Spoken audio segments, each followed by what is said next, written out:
Hello everyone, आज हम देखेंगे क्लास 9th का एक्सरसाइज 9A। क्लास 9th का एक्सरसाइज 9A जिसमें आपसे बोला जा रहा है congruence of triangles and inequalities of triangle. Congruence of triangle and inequalities of triangle, ठीक है, जो कि हमारा RS अग्रवाल बुक का सॉल्यूशन होगा। इस लेक्चर में हम एक्सरसाइज 9A का क्वेश्चन नंबर 10, एक्सरसाइज 9A का क्वेश्चन नंबर 10 से कंटिन्यू करेंगे। प्रीवियस लेक्चर में हमने इसका प्रीवियस क्वेश्चंस, इसका प्रीवियस एक्सरसाइज तथा इसका इंट्रोडक्शन पार्ट किया हुआ है, जिसका लिंक हमारे डिस्क्रिप्शन बॉक्स में अवेलेबल है या फिर जो उसका वीडियो प्लेलिस्ट में भी अवेलेबल है। तो आप एक बार प्रीवियस वीडियो को जरूर देखें ताकि आपके जो भी डाउट्स है वो डाउट्स क्लियर हो जाए। उस बेस पे आपको ये क्वेश्चन आसानी से समझ में आ जाए, इसलिए आप एक बार प्रीवियस वीडियो को जरूर देखें। स्टार्ट करते हैं इस वीडियो को।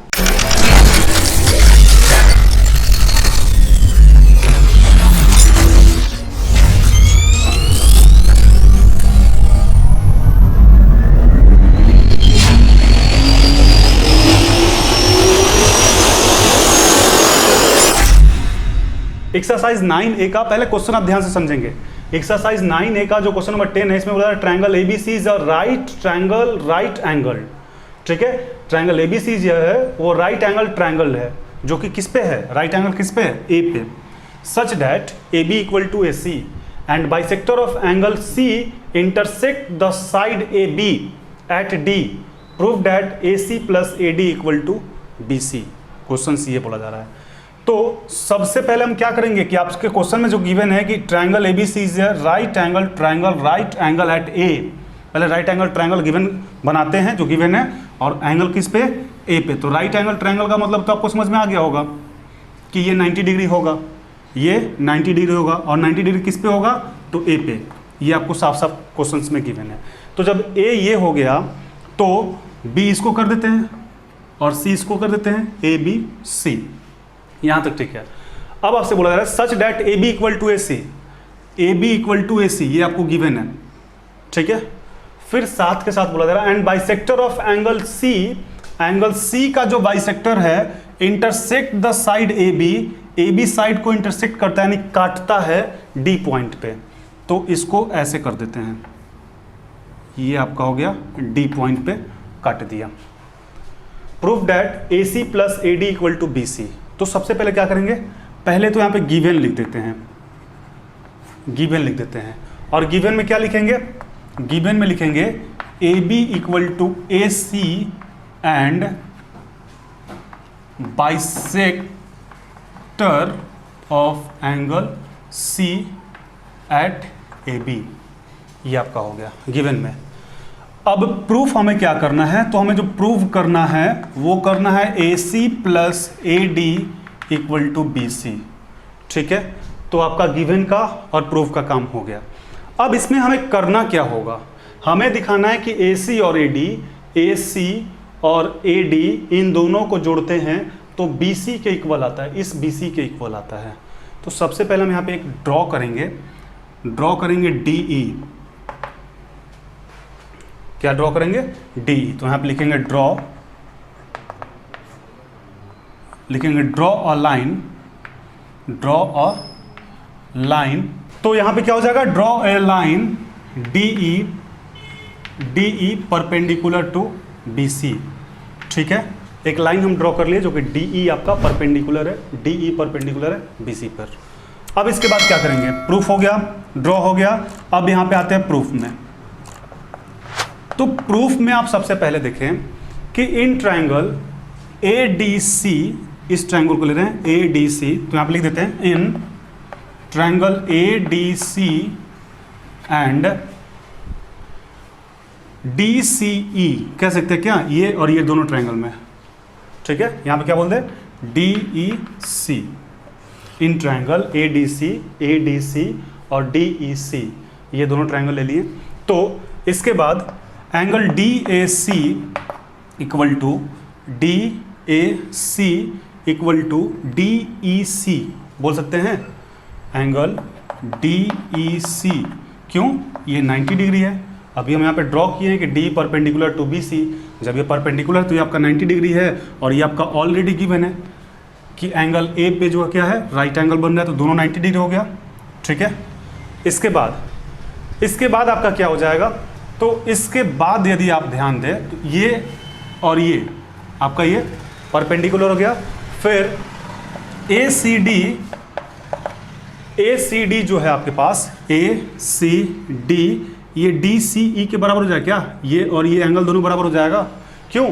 क्योंकि आपके क्वेश्चन में ये मेंशन है, यहाँ पे देखें कि बाइसेक्टर ऑफ एंगल C का जो बाइसेक्टर है ACD, तो दोनों इक्वल होगा। तो यहाँ पे क्या लिखेंगे? ACD इक्वल टू ECD, यहाँ पे लिख देते हैं बाइसेक्टर ऑफ DC, ठीक है, या बाइसेक्टर ऑफ एंगल C यहाँ पे कर देते हैं एंगल C। ये क्लियर है? इसके बाद आप देखें कि इन दोनों ट्रायंगल में आपके पास जो DC है वो दोनों में कॉमन है, जो DC है वो दोनों में कॉमन है, DC इक्वल टू DC, ये क्या हो जाएगा आपका? कॉमन। अब इसके बाद क्या हो सकता है? 3 चीज़ तो हो गया। अब चेक करते हैं क्या क्या हम किए हैं। यहाँ पे आपका हम लिए हैं एंगल, यहाँ पे हम आपका लिए हैं साइड, और यहाँ पे लिए हैं एंगल, ठीक है। यानी कि ये एंगल और ये साइड नहीं, ये साइड लिए ना, ये साइड लिए हैं एंगल साइड, ये तो हमें गिवन है, उसका हमको टिक किए हुए हैं। यहाँ पे कंफ्यूज नहीं हुईएगा, यहाँ पे एंगल और ये साइड, यानी यहाँ पे लिख सकते हैं एंगल साइड कॉन्ग्रुएंस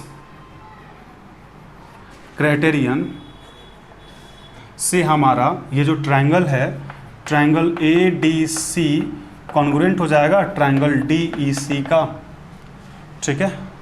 यहाँ तक हमारा कॉन्ग्रुएंस हो गया। अब यहाँ पे आप देखें, जब ये कॉन्ग्रुएंस हो गया तो यहाँ पे आपको गिवन है कि AC इक्वल टू AB, ये आपको गिवन है, यहाँ पे लिख देते हैं गिवन है। जब ये आपको गिवन है कि AC जो है वो AB के इक्वल है, तो एंगल C और एंगल B भी इक्वल हो जाएगा, angle C equal to angle B। ये क्यों हो जाएगा? अपोजिट साइड अपोजिट साइड जो होता है, इसके अपोजिट एंगल जो होते हैं वो इक्वल होते हैं। तो यहाँ पे लिख सकते हैं एंगल सम प्रॉपर्टीज। तो यहाँ तक हम क्या क्या किए हैं एक बार फिर से एक्सप्लेन कर देते हैं, फिर आगे बढ़ेंगे। सबसे पहले आपके क्वेश्चन में एक ट्रायंगल गिवन था जो कि एंगल A पे आपका राइट एंगल था, बना दिए, और CD जो है आपका बाइसेक्टर है एंगल C का। सबसे पहले क्या किए हैं कि AB इक्वल टू AC कह दिए, ये आपका गिवन है, और bisector of angle C of AB, angle C का बाइसेक्टर क्या है? एंगल C का बाइसेक्टर जो है AB है। तो एंगल C का बाइसेक्टर कौन है? AB पर एंगल C जो है ये बाइसेक्ट कर रहा है, तो यहाँ पे DC लिख देते हैं, angle C bisector of DC at AB, ठीक है। उसके साथ क्या किए? ड्रॉ ए लाइन, एक DE लाइन जो है BC के परपेंडिकुलर ले लिए, DE लाइन ले लिए हैं BC पर परपेंडिकुलर। अब हम आए हैं ट्रायंगल ADC और ट्रायंगल DEC। इन दोनों ट्रायंगल में देखें, ये एंगल और ये एंगल दोनों इक्वल होगा, क्योंकि एक तो ड्रॉ किए हैं और एक आपका 90 डिग्री गिवन है। तो लिख दिए कि DAC equal to DEC 90 degree, और यहाँ पे ACD जो है वो आपका ECD के इक्वल है। ये दोनों एंगल इक्वल है क्योंकि DC इसका बाइसेक्टर है एंगल C का, तो यहाँ पे ये ले लेंगे। फिर आप दोनों में देखें कि DC जो है आपका दोनों में कॉमन है, तो DC equal to DC common है। अब यहाँ पे ये एंगल ये साइड, यानी एंगल साइड कॉन्ग्रुएंस क्राइटेरिया से आपका ये क्या हो जाएगा? इक्वल हो जाएगा। फिर आपके क्वेश्चन में गिवन है कि AB इक्वल टू AC, यानी A और ये दोनों आपस में क्या इक्वल है। तो इक्वल है तो जो दो साइड इक्वल हो जाए तो इसके अपोजिट एंगल इक्वल होते हैं, यानी इसका अपोजिट ये एंगल, इसका अपोजिट ये एंगल, ये भी दोनों इक्वल होगा। तो यहाँ पे लिख दिया angle C equal to angle B। तो इतने पार्ट तक आप नोट करें, फिर आगे बढ़ते हैं। अब प्रीवियस स्लाइड में हम यहाँ तक देख चुके थे, इसके बाद थोड़ा सा आप देखें, ध्यान से देखेंगे। इन ट्रायंगल, फिर क्या करेंगे? इन ट्रायंगल DEB ले लेते हैं। कौन सा? DEB या DBE कह देते हैं, DBE, ठीक है, DBE। ये ट्रायंगल में आप देखें कि यहाँ पर लिख सकते हैं angle B plus angle E plus angle D, angle B angle D plus angle E equal to 180 होगा। सम ऑफ एंगल 180 के इक्वल होता है। अब यहाँ पे आप ध्यान देंगे, एंगल जो आपके पास D है, एंगल D, ये कितना हो जाएगा? ये आपका 90 हो जाएगा। तो एंगल डी के जगह पर रख देते हैं 90 प्लस एंगल ई पता नहीं है, और एंगल बी कितना होगा, एंगल बी आप ध्यान दें कितना होगा 45 होगा। क्यों होगा, क्योंकि ये और ये दोनों एंगल अभी हम इक्वल दिखाए हैं यहाँ पे।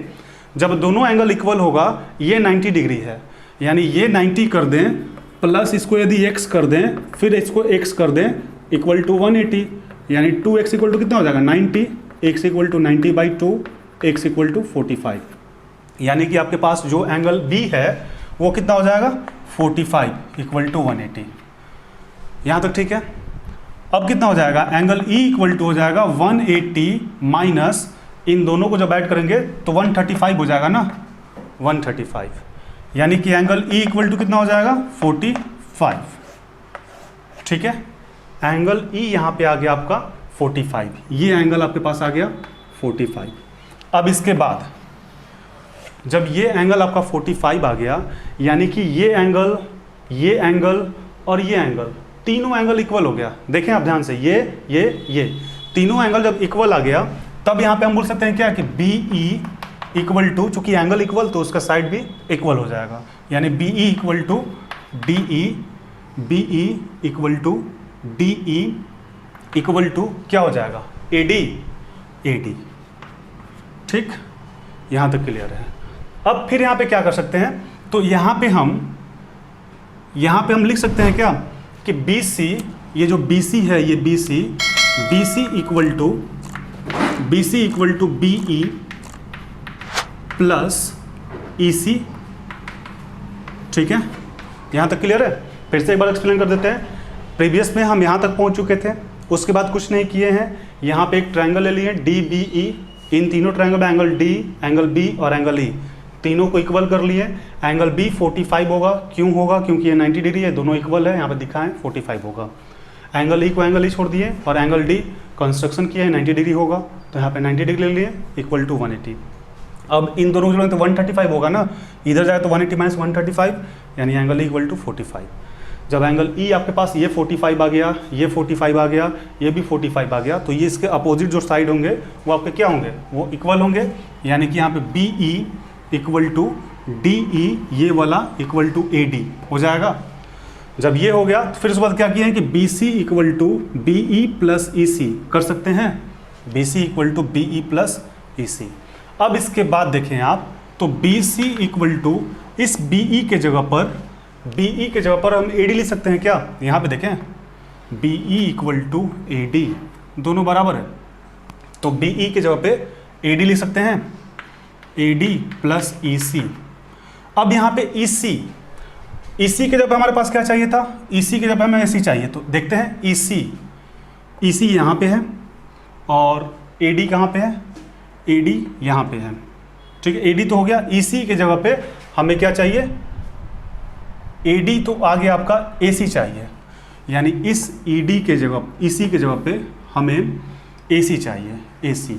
तो आप याद कीजिए, सबसे पहले हम क्या किए, ये दोनों ट्रायंगल को ही कॉन्ग्रुएंट किए थे, तो बाई CPCT हम यहाँ पे बोल सकते हैं क्या कि AC इक्वल टू EC, इसको कैसे, बाई CPCT, इसको आप ब्रैकेट में डाल लेंगे। अब यहाँ पे BC बराबर AD प्लस इस EC के जगह पे AC यूज कर सकते हैं क्या, AC। अब आपको प्रूफ क्या करना था, BC equal to AD plus AC, यही हमें प्रूफ करना था और हमारा प्रूफ हो गया। ठीक है, तो यहाँ से एक बार फिर से एक्सप्लेन कर देते हैं, आप ध्यान देंगे। सबसे पहले BE equal to DE equal to AD कर लिए, क्योंकि ये 45, ये 45, ये भी 45, तीनों जब एंगल इक्वल है तो इसका तीनों अपोजिट जो साइड है वो भी इक्वल होगा। ठीक है, इसके अपोजिट ही है, इसके अपोजिट ही है। उसके बाद क्या किए हैं कि BC equal to BE plus EC कर दिए हैं, और BC को BC इस BE के जगह पे AD यूज कर लिए हैं। ठीक है, अब बचा क्या मेरे पास, EC। तो इस EC के जगह पे हम प्रूफ के अनुसार देख रहे हैं AC चाहिए, EC के जगह पे AC। तो EC और AC में क्या रिलेशन है, दोनों CPCT से इक्वल है, तो यहाँ पे लिख भी दिए हैं कि AC equal to EC by CPCT, चूँकि हम पहले ट्रायंगल यहाँ पे कॉन्ग्रुएंस किए हैं, आप देख सकते हैं अभी बोर्ड पे ही है। तो जो दोनों इक्वल है, तो क्या किए कि EC के जगह पे AC यूज कर लिया, यानी BC equal to AD plus AC, दोनों हमारा प्रूफ हो गया। अब आप इसको एक बार नोट डाउन कर लें।